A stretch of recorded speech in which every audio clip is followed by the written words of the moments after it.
So Right. time to talk to us. As I said, it's nothing special. It's just me trying to, try to understand. You know me. I talk to everybody, and I mean, we've known one another for how many years now? I don't even know. Mate, a long time. A scarily, when you think, it seems like a long time, Joe, man. Seems like a long. I reckon for 6 years, 7 years, 8 years. Maybe more. Maybe more. Maybe even more. Yeah. Yeah. Maybe more. And I still can't understand what you talk about. I know exactly. My wife says this all the time, and she's been with me for like 14 years now. I think it's because you've got about 10 different accents. Yeah, I'll give you that one too. Yes. But we spent a lot of time. We spent some time in the same spot, which is used to be the Tokai Center in London Bridge. You doing your personal training, your coaching stuff, and then we doing something else. But we never had the time to actually sit down and talk, except lunchtime and stuff like that. When I see you always busy, trying to come up with something, creating something, producing something, talking to people. You're the guy who plays the harmonica with your mouth and guitar and one man band, if you like. Do it all. But it's always nice. It's always interesting because when we started this business many years ago. Sorry, there's a fly here now sharing the space with us. Eat it.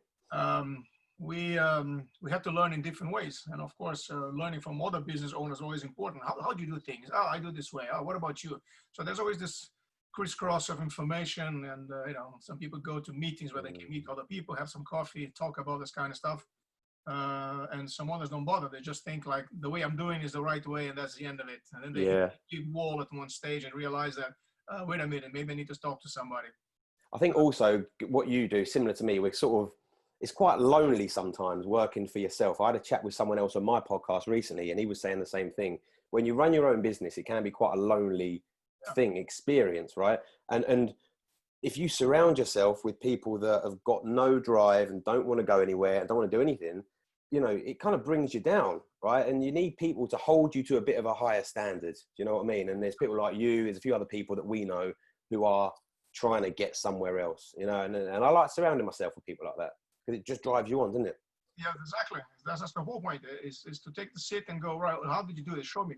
Because I'm that kind of guy. I need to, you give me here, come here, press here, control there. Oh, this is how you do it. Let me make a little note. And then eventually I learn, and then eventually I can even get to the stage where I can maybe teach someone else and pass the skills, if you like it. Yeah, man. Which I think is what we do is essential. But tell us about your past life, your background in the sense of before stuff that you did in the past and to get where you are today. So at the moment, I coach people when people say, "What do you do, mate?" I don't really know the answer, which sounds really weird, doesn't it? I don't really know how to describe what I do. I just kind of help people live a bit better. So I kind of help people upgrade and transform themselves mentally, physically, and emotionally. Right. Before that, I was personal training, which I still do. I still train people in the gym and kick the shit out of people under a bench press and that. But my main focus is making people just to feel better. Right. So not just how they look. I'm pretty confident these days. I'm pretty calm in myself. But back in the old days, I wasn't like this at all. Right. And even when you first met me, I was a bit different to the person that I am now. Back in the day at school, even through university, I don't know what triggered it, but I kind of knew something weren't quite right. I had a decent upbringing, wicked family, we were really tight and never went without, it was really, really cool. But something just wasn't quite right. And I started developing about 16, 17, this weird knot in my stomach. And looking back, it was sort of the feelings of anxiety, right? And I started getting a bit nervous and I started to doubt myself and I didn't have much self-belief and all of these things that you hear about. But I was like, I don't know why I'm feeling like this. And I was going through that cycle of everything's fine. Everything's good. You know what I mean? I've never gone without. I'm at uni, I was at school, whatever it was. I was a brilliant hockey player, sport, training, but I just wasn't comfortable in certain situations, and it was just like, this is weird. And it started to hold me back. So I remember I wouldn't go for jobs because I was too bloody scared of rejection. You know what I mean? I remember I was unemployed and it was after school, before uni, and mum was like, "Have you got a job yet, boy?" And I'm like, "Nah, there's nothing around, mum. There's nowhere, I mean, of course there was. I was just too scared to go for these interviews. And it kind of held me back. And I had these beliefs in my head that I wasn't good enough, that I was, didn't have the confidence and everyone would laugh at me or whatever. and it just held me back massively. And as I said, everything was good. I was never in trouble. I was never off the rails or whatever, but it held me back how my head was, right? And it kind of carried on like that. And I just sort of pushed and pushed and pushed and tried to fight it, right? And like, no, just keep going, keep going, keep going. And what really was kind of, I think, looking back, the trigger for me changing and becoming a bit more confident and just getting a bit on the right track was I decided that, you know what, I want to work in a gym. Because up until then, I was like, I don't know what I want to do, you know? And then I thought, I like training, I like fitness, so I sod it, I'm going to get a job in the gym. So I applied to do a level 2 fitness course because to work in a leisure centre, a 3-year sports science degree isn't enough, which is bloody bizarre. Wow. Did the qualification, loved it, applied for a job, got a job, and then that was it. I worked in the gym and just carried on, and then got into PTing. And then everything sort of changed a little bit. Everything got a bit better. But it was still there. It was still niggling away, you know. And there was a few little issues. And I was like, why am I not? I just want to be calmer. I just want to be a bit calmer and not doubt myself as much. And it all changed. It really, really changed when I signed up to have a coach help me with some marketing, right? A guy called Paul Moore. He's brilliant. And I got on his marketing program, and then off the back of that, I jumped into, ran a program called a Mansformation, which was a 90-day kind of transformation type program, right? And that was where I really started to see the world in a whole different light. So there's probably about, I don't know, 7 years ago. And he introduced me to the whole world of, I hate the phrase, but personal development, right? And how to see the world in a bit of a different light, change your perceptions, realize that certain feelings are always going to be there, but it's how you react to them, you know, and how to change your state and everything else. And that kind of got me started. And then I got into reading philosophy, and I got into more programs. I got in with another coach. I learned about meditation, and that kind of brought me to where I am now. And now I've changed myself quite a lot. I'm no star, mate. You know, I haven't nailed it. I don't think anyone has ever nailed it. But I've learned a lot of skills over the last kind of, 7 or 8 years. And now I use those skills. I've upgraded from just personal training into coaching people to upgrade themselves as a whole, you know. The fitness and strength, and that is just one part of the picture. You know what I mean? It's one more tool. It's one more tool. Yeah, it's an essential tool, right? Training, exercise, strength training is an essential tool, but it's one little piston of many in a big engine, you know, and it needs to be used with a lot of other things. Which plays a big part, I guess, when if you're not exercising your body, you know, you're not burning, you know, you're building up the anxieties and things like that, then eventually this is going to get a problem. There's a heart going to get a problem, the stomach's going to get a problem, and this, all become a big snowball. Yeah, there's so many things. There's so many benefits. You know, no one needs to hear all the benefits of training. But, you know, here's one thing. If you're a bit anxious, depressed, you're not where you want to be mentally, right? And you look in the mirror and you can't stand what you see, then that's just one extra thing to exacerbate the problem. You know what I mean? So it's one thing that is completely in everyone's control. We're all in complete control of what we physically, or we look like. Can't control the fact I've got no hair, but I can control how much body fat I've got. You know, and if I look in the mirror and I don't like what I see, it's just going to compound problems, you know. So it's one of the things that you were talking about this the other day, when you spend so much time sitting your backside watching TV, eating crap, drinking stuff you shouldn't, 23 days to 30 days we build a new habit, give or take. So that becomes 3 months later, if you've been sitting, drinking, not doing the right stuff, of course, you're going to be feeling bad, you're going to be feeling guilty, you're going to be feeling this, and then everything is going to build up.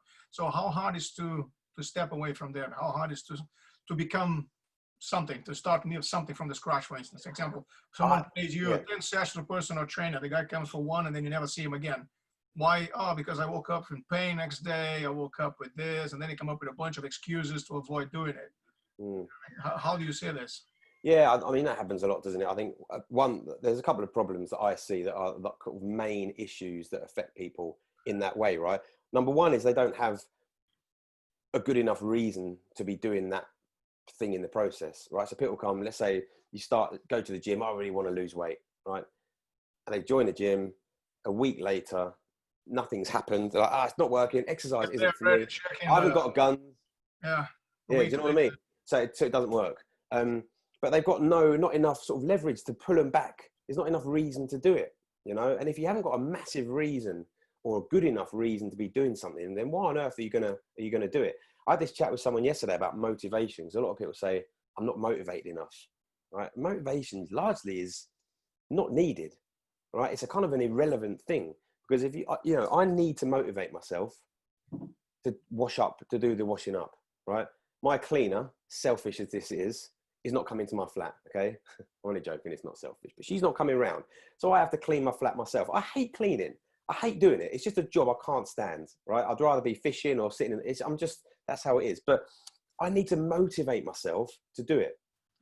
And the reason I need motivation to wash up and to clean my flat is because I hate doing those jobs.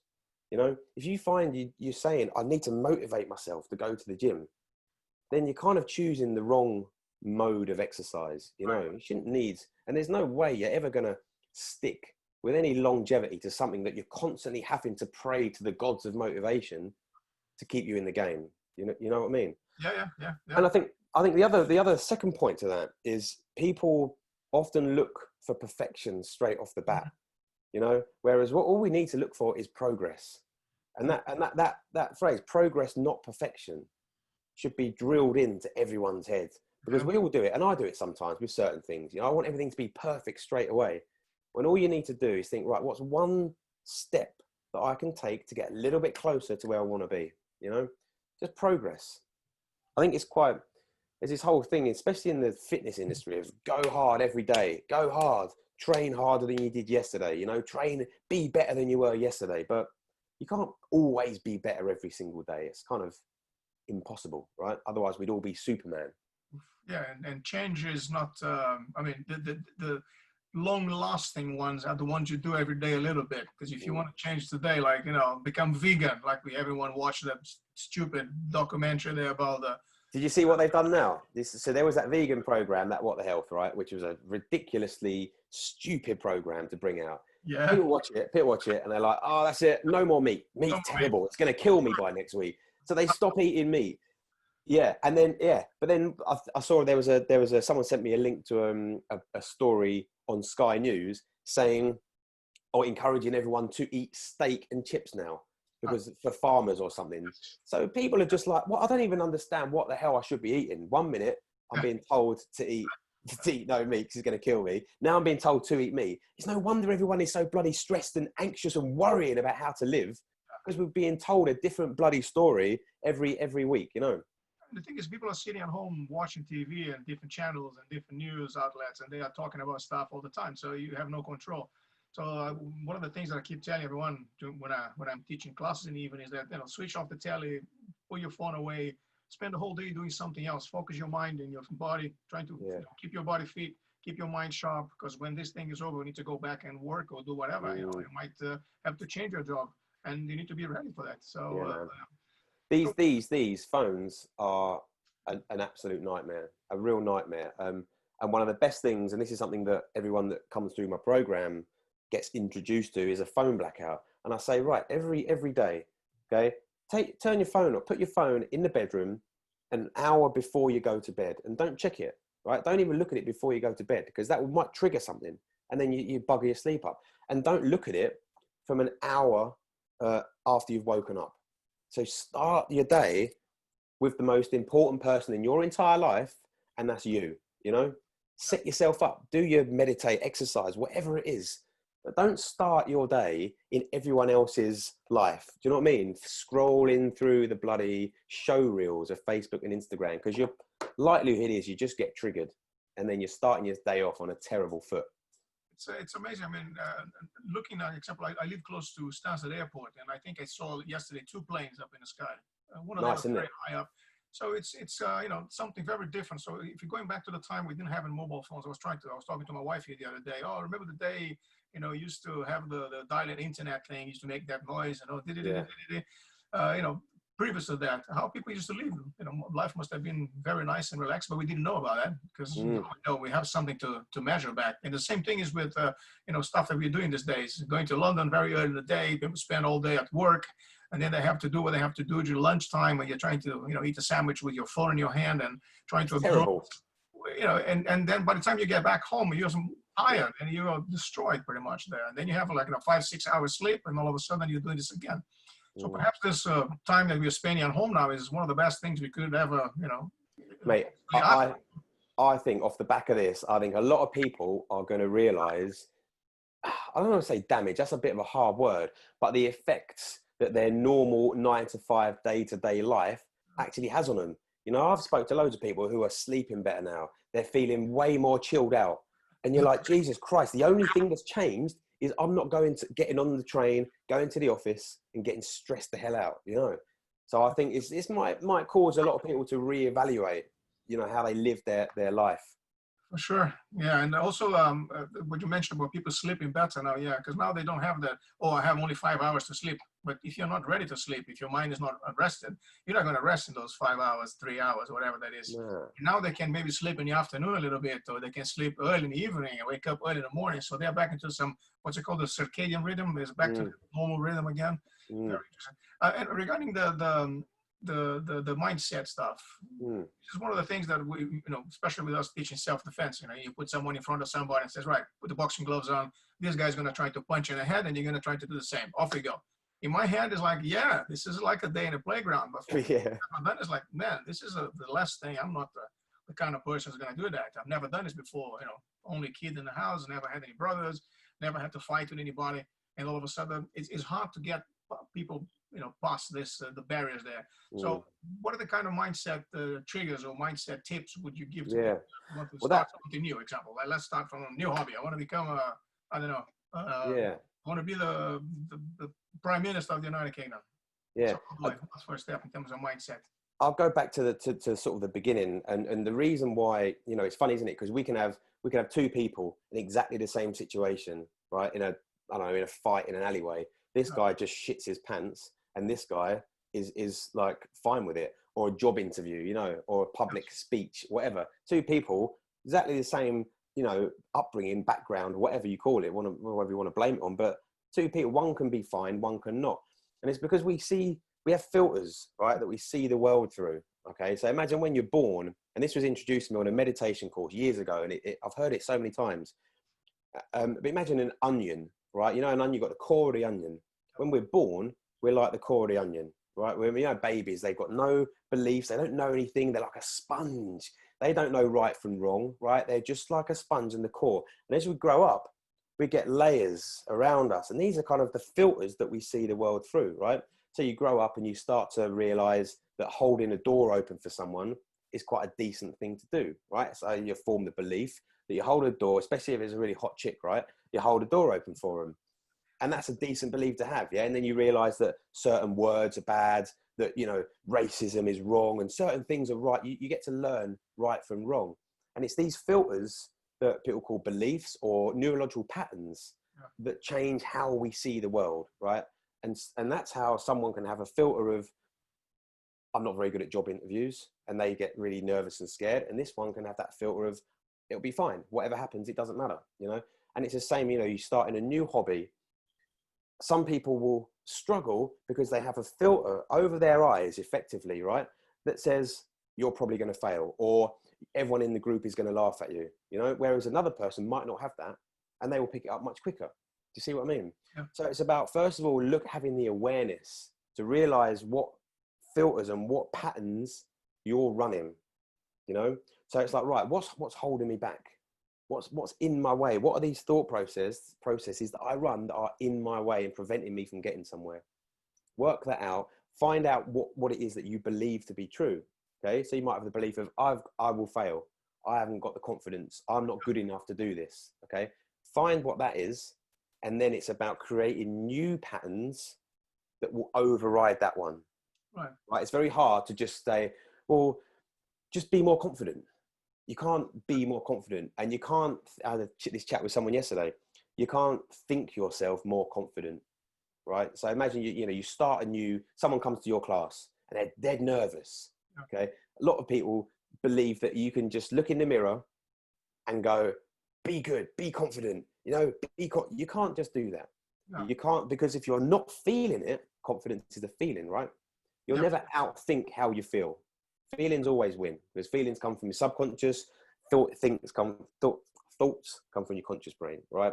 And so no amount of think positive, think confidence, be, you know, believe in yourself, man. It won't help. It might make a difference to start with, but it's about that. It's about creating new patterns, right? That will then push out the old ones. And how to do that? There's a lot of ways. Meditation is an awesome thing to do. And that's something I've been doing for a long time. Now, the interesting thing about that is a lot of people think meditating is just to calm your mind down. You know, they'll get an app, put Headspace on, and it sends them to sleep, right? Well, that is meditating, I guess, but I view it as brain training. And I've got a great coach at the moment who's taught me a hell of a lot about the brain and the mind and meditation, right? And it's actually training for your brain. Right. And you can learn to bring your brain waves down.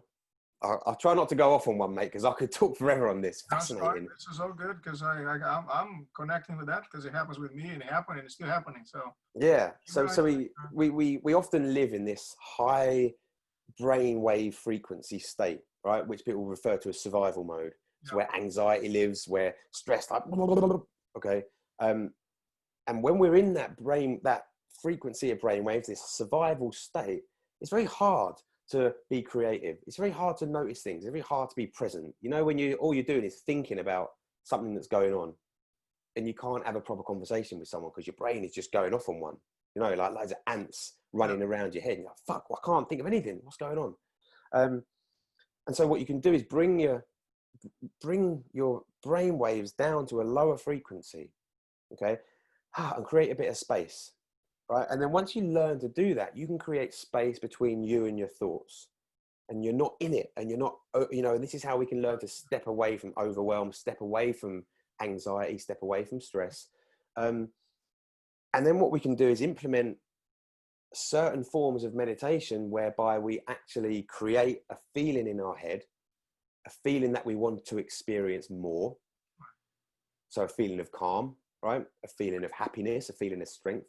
And we can then concentrate and produce this feeling to such an extent that because we've brought our brainwaves down, it starts to become more normal. We do it every single day, and we're then in that space rather than this anxious space or this low self-confidence space. One of the things also that I see is that people live on tomorrow all the time. They don't live the today, the now. Yeah. How are you feeling now? Enjoy. You know, the sun is shining, having a drink, you're sitting outside, even for half an hour. But that makes you feel so much better that you can focus on other tasks later, you know, way better, I think.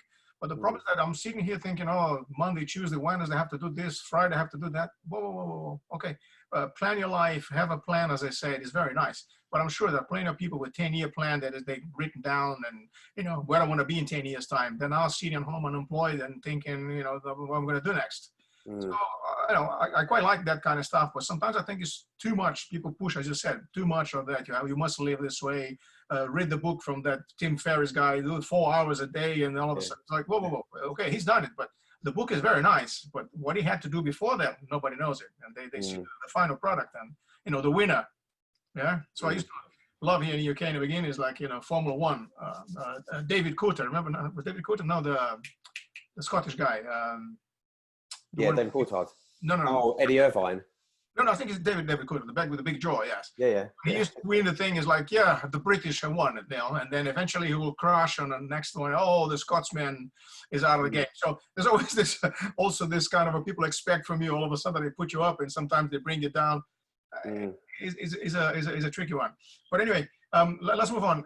In terms of what we are going through now, in terms of mindset, what do you think people should try to keep their minds sharp by performing what? Perhaps reading books, chucking away their mobile phones, fitness. There are a few things that I would always do as standard, and I would recommend that everyone does. I would say less time on here, 100%. Less time on here. I would say start, and this is going to sound a bit crazy, but start noticing things when you're around. You're talking about being present just now. People are people don't notice things anymore because they walk around with their head down in their bloody phones. You know, no one notices things. And all that's doing, and this is what people don't understand. You're training the ability to not notice things anymore, right? And we're training the ability, we're losing the ability of awareness, right? And it's nuts because then what happens is you start to not be present in conversations. Yes. You know, you start not noticing what's going on around you, you know, and then why is that dangerous? Well, if you're, you know, if we're stuck in this grip of anxious thoughts or nervous thoughts or thoughts that we don't really want, like unwanted feelings right in our head, we're focusing all internal, but because we're so crap at noticing what's going on, we can't focus anywhere else. Yeah. So definitely have less time on here, even if it's just starting off by when you walk to the shops to get a pint of milk, leave your phone at home. Yeah. We used to do it in the old days. Oh, but that gives that feeling that something is missing, you know. Yeah.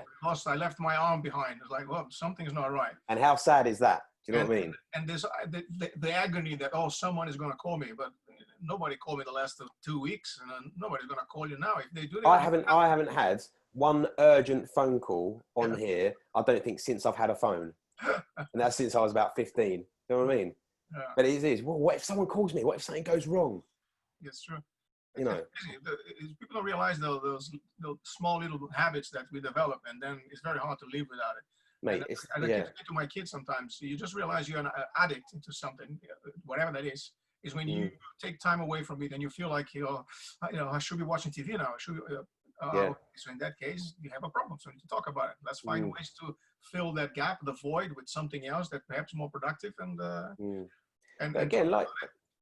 with the fact that we are locked up at home, we've been training Krav Maga almost every day because he's my training partner, for instance. So we took away some time away from the computer, away from the games and stuff. I said, we're going to exercise for an hour and a half, and we do this 5 days a week. So now we're way more involved in all that. So even, as I said, this whole scenario, in a way, is being positive from my point of view, even though we have no business to go back, perhaps. That's another story. We deal with that later. Now, we're enjoying time with the family, and I've been painting the fences, cutting the grass, power washing, everything. Exactly. A month ago, 2 months ago, I was like, I'll do it tomorrow when I have the time. So now here we are, leaving the time now. Plenty of time. Definitely. But yeah, I would less phone time, 100%, and start becoming more present and becoming more aware of what's going on. Sleep is, we mentioned it earlier, is key, because energy, and this is something that people need to realize, energy is king, right? When our energy levels are low, then everything else gets worse. You know, all these negative stuff that goes through your head is always worse when you're tired, right? So concentrate on getting some good quality sleep. Practice meditation every single day, right? Even if you start, you haven't got to be sit cross-legged and, play with your nipples and wear orange robes, anything like that. All you got to do, meditation, play with the nipples. Or just to start with, set a timer on your phone for 5 minutes or watch or whatever, and just sit there, take a deep breath, imagine you're breathing into your heart and breathe out and think the word calm, and just keep doing that. And thoughts will come in. You think, I haven't put the bins out. I've got no money. I've got no hair. I've got no girlfriend, whatever it is. And then when that happens, just accept the fact it's going to happen, because you can't turn your brain off. People think that you're supposed to stop thinking. Well, that's kind of impossible. But then when you get these thoughts, just bring your attention back to your breathing, and over time, you'll learn to, when you get these thoughts in real life, you just bring your attention to your breath and there's space, and then there's clarity. And phenomenal. When I was 18 years old and I joined the army, the great Brazilian army, a bunch of guys showed up there one day, and they were like scientists doing some kind of research. And of course, soldiers are the best guinea pigs in the world because they never say anything, just sit there and say, I'm telling you what to do. So they used the Ayurveda, which then later I came to find out what it was, and I had the chance to go to India and then eventually study a little bit more about it. But they gave us like a questionnaire. You answer all those questions. They give you a word, like a mantra. As your word, you have to repeat this mentally. 15 minutes, you're going to sit down, calm down, and then go through that. As you said, in the beginning, it was horrible because you used to think all day about food and, 18 years old and you're sweating in the army, no hair, sunburn and all that. But then after a few weeks, a few months, We did this for like a 12-month sort of a period of time. We used to do this twice, 15 minutes in the morning, 15 minutes in the afternoon. And after a while, those 15 minutes used to disappear because you just literally calm down, sit down, start breathing, focus, and that helped us a lot. So then I didn't do that for many years. And then eventually back in the UK, traveling, went to India, and then I reattached to this thing once again. And it's amazing how you manage after a while, as you said, you manage to get rid of all this noise, this white noise in the background, if you like it, and focus on one thing, which then that helps you at home, dealing with family members, with kids, help you at work, dealing with your boss, stressful people that work with you. And it's very interesting. How can you use knowledge from different field, or perhaps you knowing yourself, and then be able to engage that into whatever walks of life and benefit from that. Definitely, yeah. It's a very interesting thing. Very interesting. Meditation, I think, is massively important. I think, and I think also it carries a bit of a stigma attached to it. Like 10 years ago, I would have laughed if someone says to me, "Mate, you need to meditate." I would have told them to do one. Because what you think it is, you think it's for a certain type of person, right? But it's just brain training. It's just getting more out of your brain, training yourself to become better at dealing with, certain shitty situations that you're not too comfortable with. But also, I think that comes with age also, because we've got a 20-year-old kid and trying to explain it. It's like, no, I'm interested in something else. And you find a 40-year-old one and go, okay, now I get it. But I had started 20 years ago. Is this kind of a game where what would the 40-year-old Phil tell the 20-year-old Phil? And you go like, oh, I've got plenty of things to tell you. But would the 20-year-old Phil actually hear anything and implement anything? What I think it is, and this is something that I try and do in my business. I try and teach all of this upgrading, mind upgrading, body upgrading stuff, but in my own kind of way, right? I'm just a normal-ish bloke. Right? I like going catching fish. I like drinking Guinness. I like having fires and eating steak, and I like lifting heavy things. Right? I'm a kind of music and all that. I'm a normalist guy, and I teach people in my own language that I would respond to. You know what I mean? And I'll try not to talk to people as if, coming at it from a slightly off the wall way, and if it was me talking to me in my 20s, I would say, look, mate, come on, your head isn't right as it is. It's not right as it is. And there are a few simple things you could do every single day just to make you feel a bit better and make you enjoy life more. The question is, if you had someone like a mentor back in the day that would say, okay, I get it. Let's get you out of there, shake you a little bit. This is how you see life. Let me show you the other side of it now. Would that perhaps help with the process much earlier? 100%. Yeah? 100%. Definitely. Yeah, definitely. And as I said, when I first joined in with the first coach that I had, it made a massive difference. Massive difference. He would talk. He was covered in tattoos. He would shout and swear and talk in men. It was a men-only program, right? And I was like, this is great because you're talking in my language, and that massively helped. And I do kind of wish that I jumped on that years ago, because it would have made I'd be a lot further ahead now. You will know the name of this guy. There's a guy on YouTube that talks about it. Short guy with very, very white teeth, and he's got this program for men. He talks about stuff. I don't remember his.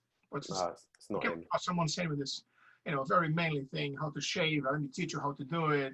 This kind of stuff. Yeah, no. Like millions of followers. Like you think like something crazy like that. But all of a sudden, people perhaps have the same. I have a virtual mentor that I can go there in and out. I watch the videos and I learn something that I can implement and perhaps make myself better every day. And it's good. But I think the fact that in martial arts places, you see a lot of that kids joining a club and then have an instructor who guide them through discipline. At home, you make a mess, but over here, look, those are the rules. Simply, you do this, you do that, blah, blah, blah.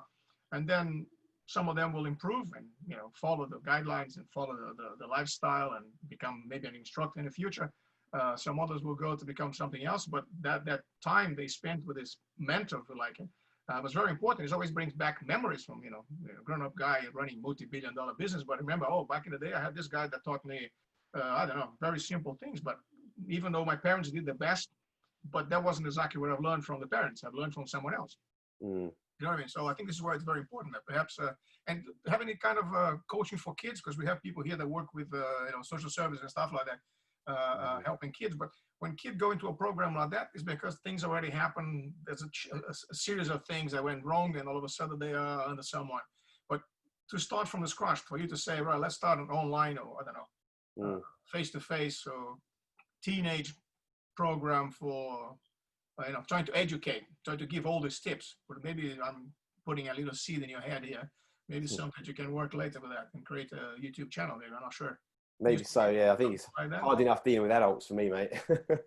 Yeah, but you know what I mean. But sometimes, as I said, the grown-up is the guy that got too many things in a head. The onion is already too big, too thick, too many layers of stuff that is very hard to change. Perhaps starting from someone younger. Oh, I think you have less prejudice in your eyes, so less might be easier. I think it's a great. I think there should be more of Alpha Male. That's the name of the blog. Yeah, Alpha Male. Oh no, it's not this guy. No, it's not this guy. I think, mate, there should be a lot more done with kids. A lot more done with kids in this whole world. Again, personal development. How to make yourself a bit of a better version of you. You know what I mean? And none of this means that maybe you're broken or there's something wrong. But you can. A lot of people can just get a bit more out of life. And I do think that a lot of people end up existing rather than living. You know what I mean? And just not getting a whole heap of cool stuff done. And then they end up going through life saying, I'd love to do more of that, or I wish I was more like that.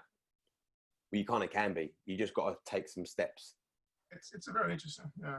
I keep following a guy. It's a slightly different subject, but then again, we're jumping between things here, and you know me. Yeah, man, that's all good.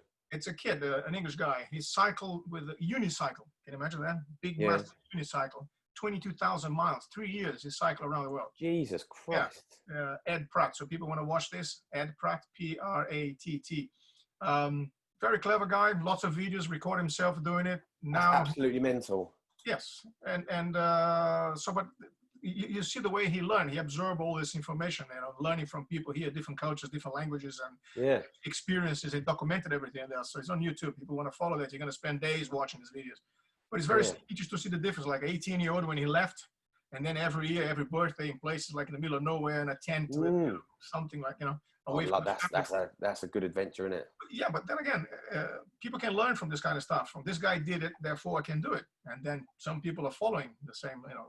If you can do it, give me the steps. Let me do it my own way. I can add my own way of doing things. This could be for anything, for an adventure, for a business, for a new idea.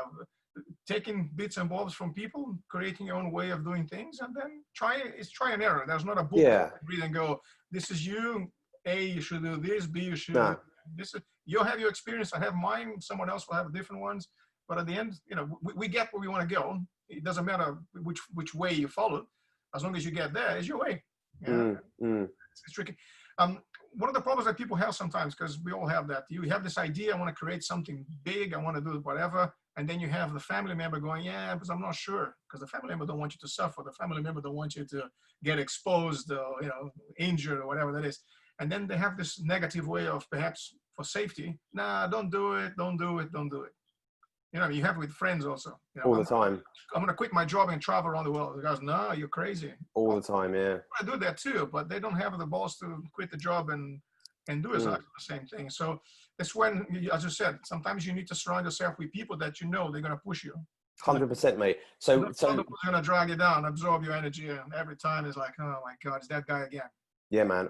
When I was, again, I've always been part of a coaching program over the last 5 or 6 years. I've had a couple of different coaches. I'm in a really awesome one now, awesome one back in the day. But whenever we have a call or we do some live stuff. So back in the day, we used to meet up every quarter and we do some crazy stuff.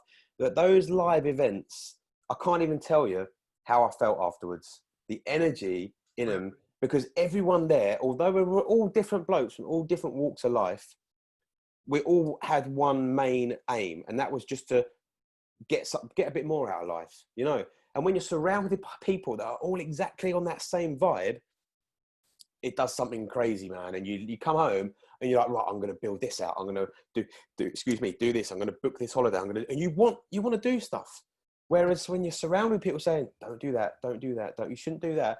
And most of the time, the people telling you not to do something have got no idea about what it is you're doing anyway.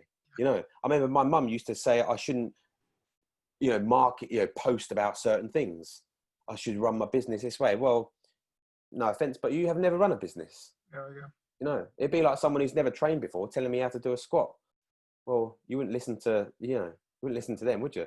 So it's quite interesting. But because they're near to us, we listen to them, right? You have to. Sometimes you have no other option. Huh? You don't want to hurt anyone's feelings. Therefore, you No. I'll tell you what. Let me do what you're saying. You know, and they're only trying to protect you. At the end of the day, you've got to remember, people are only trying to protect you and keep you safe. Yeah. But I think it's also important. You've also got to realize that people are always going to say stuff. You know, for as long as the world is here and people are on this planet, they're always going to say stuff, right? You can't stop that. You can't stop people writing comments. You can't stop events going on, but you can always change and choose how you react to it. And that's the key. It's, you know, you never stop someone saying nasty comments or whatever, but you can always choose how you react to it.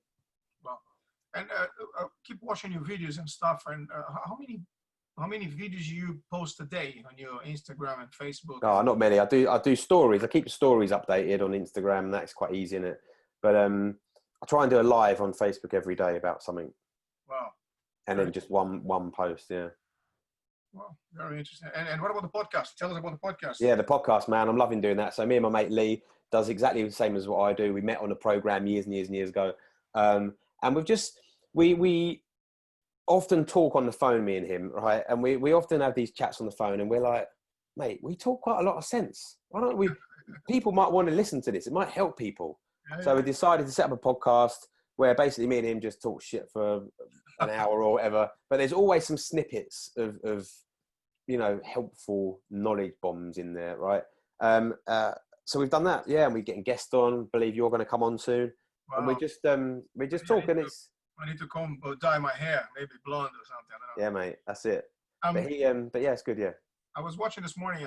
Finished watching a podcast with Joe Rogan. I mean, that guy started so many years ago, and did you watch him on the very first one when someone else interviewed him, and he was like, "What? You making money out of this thing? How do we make money out of this thing?" Yeah. So what? You're gonna talk about things you want without anyone telling you that you shouldn't be talking about? I said, "Yes, it's your stuff. You can do whatever you want." People who like to will follow, people who decide not to follow, that's it. So checking this morning, it's got 8-point-something million people on YouTube following the guy now, and perhaps more than that on Instagram. So again, is someone doing what you like doing, it, being yourself without having any frames or anything like that, and all of a sudden people will connect with you, and that's it if they liked it. So there's a lot of information there. I mean, stuff that I wish I could have learned in school. I'm sure people go to university sometimes, come out of there stupid with this very specific wind of knowledge there, which is not what these guys are doing. They are opening for everything, all sorts of guests talking about things that you find like, wow, is it? I didn't know this existed in the world. Yeah, is it? Yeah. Go the thing about Joe Rogan, the thing about him, and me and Lee on our podcast, we said the same thing. I'm not comparing myself to Joe Rogan's podcast, but I can call it. I'm the Joe, not the Rogan. I put in brackets. You're just the Joe, yeah. That's it. Joe, not the Rogan. Yeah, that's quite a good idea. You see? But he interviews people, and you can see it that he's genuinely interested in talking to, not who he thinks people are going to want to listen to, but who he's genuinely interested in. And me and Lee said the same thing. We want to get people on that maybe we don't know much about, and we're genuinely interested to hear their story. You know. Because then, we do ours. It's a laugh. It's good fun. It's not work. We don't earn money off it. It's just we'll put more stuff out there. Might help some people change how they think a little bit. And we'll just, as long as we enjoy it, we'll keep doing it. So I think that's quite important. Having fun, and the whole thing is that's the way it goes, huh? And of course, life is too short, mate, to not do things that aren't, or to do things that you don't enjoy. I can't be this. Life is too short, mate. You tell me. I crossed the whole pond to get here because I was tired of the other side. I was tired of doing stuff and walking, never going anywhere. So I'll tell you what, I'm leaving. You're crazy. Yes, I am. But I'll see you later. 10 years later. Oh, that guy. Yeah, that crazy guy. Yeah. Well, I've got a lot of time for that, mate. It's good. Yeah. Let's go back one click on personal training. I mean, what is the most common client you've got? The guy who shows up there and tells you, I've got 3 months to become Arnold Schwarzenegger. Can you do that? And they think they can, you're like a magician or something like that. They don't realize that it depends on them. You're just a guy guiding and shouting and pointing fingers. And all I do, mate, with these people, I tell them how easy it is, right? And I tell them that it's really, really, very, very simple. And the only reason you're not going to get a result is if you just don't do the simple stuff consistently. And that's all it is. Right, so we'll get people in and we'll lift heavy stuff, right? So we'll get strong. We'll look at food, and I'll make them realize that the only way you're going to get less body fat is if you change what you eat, right? You can train as hard as you bloody well want, but your body fat isn't really going to get to where you want it to be if you're just eating just shit the whole time, or not just bad food. Sorry, that's the wrong thing to say. But if you're constantly eating more food, okay, then you're burning off, then your body fat isn't ever going to change. And the calories in, calories out equation, which is all it boils down to, it's way easier to manipulate the calories in than it is the calories out. You know, you've got to work bloody hard to burn off X amount of calories, and people don't realize that. So, and especially after 35, then you go, wait a minute. Now you need to exercise more, eat less, and still your body's going to change. And it's all food, mate. It's all food. I don't even agree. There's not a huge amount of research either that says you hit a certain age and everything starts to change. Really? Right, things do change, but there's people. It's just a scapegoat. People use that as an excuse. Oh, I'm 40 now. Since I turned 40, mate, everything's gone downhill. Nah, it's nothing to do with that. I'm 38, right? Would it be the fact that people perhaps I've got to be fed up with everything and just I can't be bothered doing this I'll be anymore? asked. That's exactly what it is. And they've spent longer on the planet doing nothing. Right. You know, it's like, oh, my joints. As soon as I got to 40, my joints started aching. Well, it's just because you've spent more years on the planet doing this, typing all day, and not being mobile than someone who's 20. That's all it is. You know, I never trained Krav Maga with us because I've never trained Krav Maga with you, mate. Oh my God! Not just the shoulders, your neck, your head, your knees, everything hurts. Yeah. Yeah, man. Oh, yeah. I was about to ask a question. I completely forgot now. What do you think about this? The diets? Because there are a million different diets out there. The only problem that what is good for you is not good for me. What works for me doesn't work for you. What is it? I mean, I follow this guy called Michael Mosley, which is a doctor. He's always on. Yeah, I know. BBC guy. Yeah. There you go. Yeah. So he talked about that intermittent fasting, where you go 18 hours and no food, and then you have whatever hours with eating stuff. How do you see that? Do you think that is a good idea? All this, I don't eat, therefore the cells will fix themselves instead of generating new cells. Blah blah blah. So in terms of body fat, if anyone's watching or listening to this and they just want to lose body fat, right? Calories in, calories out. It doesn't matter how you achieve that. If you're to get into a calorie deficit, it just means your body is burning more energy than it's consuming, right? How you get there is completely irrelevant. It doesn't matter if you do it via cutting out all your carbs, by cutting out meat, by cutting out whatever. It doesn't matter how you get there. What matters is that you enjoy the food that you're eating and the diet that the regime or the protocol that you're implementing.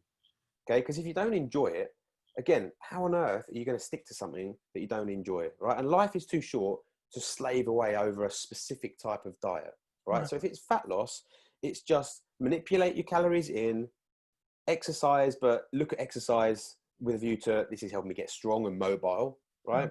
And just stick to it and be consistent with it. And then your body fat will change. In terms of fasting, I have bit research because, I did that 72-hour fast, right? There's a lot of research that does say that fasting, especially for prolonged periods of time, up to 72 hours, induces this thing called autophagy, which is the cell renewal, right? Yeah. Does it really work? I don't know. The research, there's a lot of research says it does. Some says it doesn't make any difference whatsoever. But I don't see it being a problem. Every once in a while, I think it's probably a good idea. And I did feel good when I did mine, I must say. Really? I felt good. I felt energized after it. Yeah. And I don't see there being a problem in it. It's one called the warrior diet, which was developed by an Israeli guy. Basically, it says, look, back in the day, you used to spend all day walking, training, fighting, whatever there was there. So you never had time to sit down and cook a meal. So you will eat stuff from the trees, fruits and veg, whatever, drinking water during the day. And then comes 7 p.m., everybody will set the fire. Someone is going to do the hunting. Okay, we brought some meat. Let's sit down. Let's drink some wine. Let's eat some meat and whatever, play some instrument and sing around the fire, whatever there was. And then we go to sleep. So, and then next day you do the same thing again. So his point of view is like you have one big meal towards the end of the day, and then eventually nothing through the rest of it, which is pretty much the intermittent fasting, but slightly a different approach there. Yeah. So it's called a warrior diet. So people want to have a look at this. I have The thing is, mate, right? That may have been what we did back in the day. We're not back in the day anymore. It's right. like when people say, "Oh, wear those barefoot trainers," because when we were back in the old day, we didn't have trainers. Well, we've evolved to wear trainers now. Do you know what I mean? So we're not back in the day anymore, right? And if you want to go your whole day with no food and then have a big meal at the end, fine, right? That's all good. I like eating too much. Right. I like eating breakfast. I like having lunch. Do you know what I mean? If I want to have a Calippo, I'll go and get a Calippo or an ice cream or whatever. For me, going the whole day with no food wouldn't work. I don't care what I want to look like. It just wouldn't work, you know? Grumpy, you're going to be upset. I'd be grumpy, but I just enjoy eating, mate. I like eating, you know? I'm in good shape now. I'm not going to say that for any reason, but I'm probably in the best shape now that I've ever been in. I'm 38. I've always played sport when I was younger. I've always been in all right shape, but now I'm pretty strong. I'm pretty fit in terms of cardio, and my body fat is relatively low. Okay, and I don't train like a maniac, and I certainly don't count my calories and watch what I eat to that degree, because I don't care that much about what I look like. But what I do care about is enjoying my life, you know? And so probably, I don't know, 85% of the time I eat meat, vegetables, rice, pasta, potatoes, right? Pretty, you might call it clean. I don't know if you want to use that word. And then the other sort of 15%, I just eat what I want. Like last Friday, I just ate this humongous pizza and an entire pot of Ben & Jerry's on my own. Like, it was disgusting. Like, it was proper horrible, you know? But I just thought, I want it, so I'm going to eat it, and that's it. Now, next day you exercised for 3 hours, went for a long walk. And I didn't do that again, because you won't out train a bad diet. And I don't care that much, because one night of eating, this is what people don't get. They think that if they have one night of bad food, even though no food is bad, right? High calorie food, they think that all of a sudden they're going to turn into some bloody whale. It doesn't work like that. That's not how it works. What matters is what you're doing consistently. Yeah. If I consistently ate pizza and ice cream, I'll be the size of a house. But I don't. I'll do it here and there. You know? Well, the habit, building the new habit. Because if you go home and, I don't know, 3-4 beers and I have a big slab of chocolate every evening watching Netflix, and then I go to sleep, and you do this every night. I mean, for you to change that, just by the fact that you don't even need to exercise, just cut all that. And after 3-6 months, you'll be feeling much better. Because not that you exercise some more, but you'll cut all the crap out of the way. So this is what sometimes we don't see it. We look at stuff, and for us, it became so normal to have the, 3-4 chocolate bars in my supermarket basket. That if I don't buy it, I feel guilty. Something is missing. And then that goes with alcohol, with, highly sugared food, and drinks and stuff like that. But the word you said there was normal, right? That's the word. And for a lot of people, going home, having a couple of beers, having some crisps or whatever, that's just normal for them. And so, normal is what we do day to day, right? So to do something that's not that is by definition not normal, and that makes it so much harder. So we have to make it normal. How do you do that? Be consistent with it, right? And just start and do it every single day until it becomes normal. And it's like, for me now, meditating every morning is normal. Walking around the woods at 5:30 as the sun comes up, that's normal. And 5:30 in the morning? Yeah, well, I wake up at 5:30, walk about 6. Yeah, as the sun comes. My daughter wakes up as if you become a parent, that you become the night guard, man. You wake up hours and walk around patrolling the house. Yeah, I haven't had that yet, but I love it, mate. I wouldn't not do it now. You know. But it's like brushing your teeth. Most people brush their teeth before they go to bed because it's normal. And if you go to bed without brushing your teeth, you're like, oh Jesus, this feels weird, because you've done something that's not normal. Wow. And it's just normalizing things, Going back a little, when I had this chance to work with a business coach many years ago, the first thing the guy said is write it down, everything, your daily, your routine, the stuff you do, stuff you've done. I want to see it. How, you have to put it down on paper. And then eventually, like, this, we need maybe change, maybe that. How much are you willing to change? Like, well, I want to change because I want to see the results on the other side. I want to feel what is to be different. So, I don't want this anymore. I want that. Even though I don't know the feeling of, perhaps being more effective at work, be more proficient at something, or, reading more books, or focusing in different areas of the business where I didn't have a clue about it. But the motivation was that I want to change. It was me, not the coach telling me that. I guess with what you're saying earlier, if you don't have that in your head, you're never going to change that. Very difficult for you to, as a coach, to say, right, you're paying me to change. I'm giving you all the tips for you to change. But if you don't want to change, it's a waste of time. Yeah, there's no point. You have to want to change. Yeah. Yeah, that's why I'm terrible to advertise my business, because my video, if I had to record one, would be, this is what we do. It is long. It's a process. It will take you 7 to 8 years to become a black belt on this thing.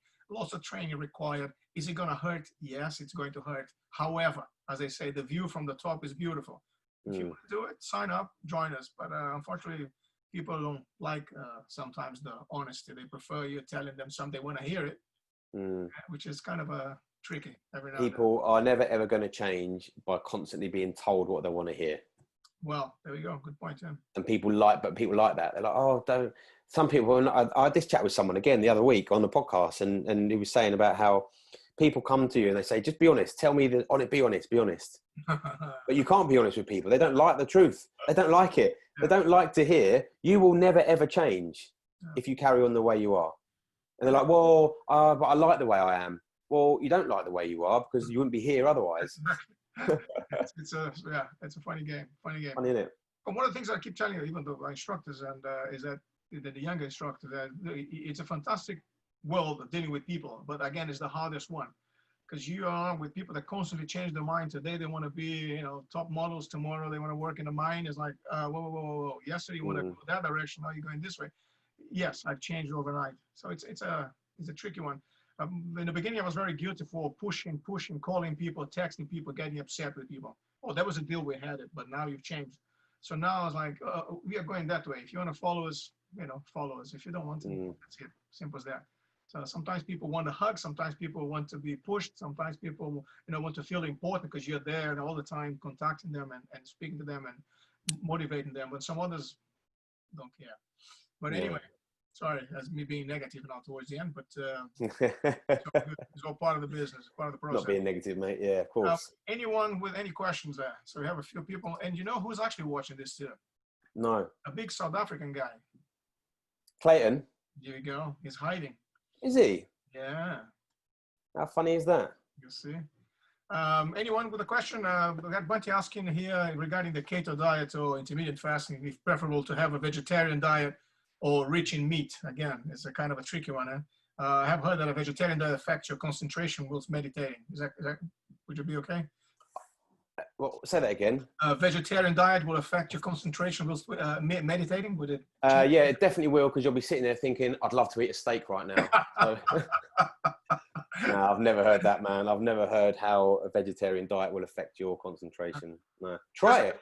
As with everything, right? Try these things out. So I'm not against. I used to be like, oh, you have to do this, you have to do that. But I'm not against being vegetarian. Do you know what I mean? And I certainly wouldn't say, no, you have to eat meat, right? But if you really enjoy eating meat, don't stop eating meat.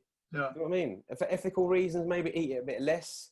I know we've all got our own reasons, but I certainly, and this is one thing I will say, don't agree that eating no meat is healthier for you. I don't agree with that at all. Right. Wow. It's a very interesting point, yeah. Mm. Yeah, but some people like to do it every day. Some others do it once a week. If you think of, like different ingredients in your salad, you put different things there because you like them. Meat be one of them. Yeah. Perhaps in your diet, because you can drink milk, you can eat some other stuff, you can find protein from other sources. But example, if I was living in India, for instance, I would go vegetarian easily because you can find vegetarian food everywhere. The difference is, though, mate. Vegetarian food in my house, I will be eating lettuce and tomatoes for the rest of my life. Nah, the difference is in this country, the way I see it and the experience I've had with this is people stop eating meat and then they live off broccoli, tomatoes, leeks and carrots. Yeah. And they wonder why they've got no energy. They wonder why their hair starts falling out. Yeah. They wonder why they just like, oh God, I feel rubbish. Yes. And because they're just losing out on so many bloody nutrients that they're not getting because they've just cut out an entire food group, which is nuts. So I think education, when it comes to that and cutting out meat, you need to educate yourself a little bit and learn. Everything, but with moderation. A little bit of everything, but slow dose, I guess. Clayton would have something to say to that. If he was here, if he's watching, he'll have something to say about eating meat and drinking milk. I was about to say that. People don't know it. The guy drinks like gallons of milk every day. Not anymore, though. He stopped, didn't he? He stopped. He went cold turkey and stopped drinking it. And was just like sweating the whole time. It's like, you all right? Making funny noises, making moo. Yeah.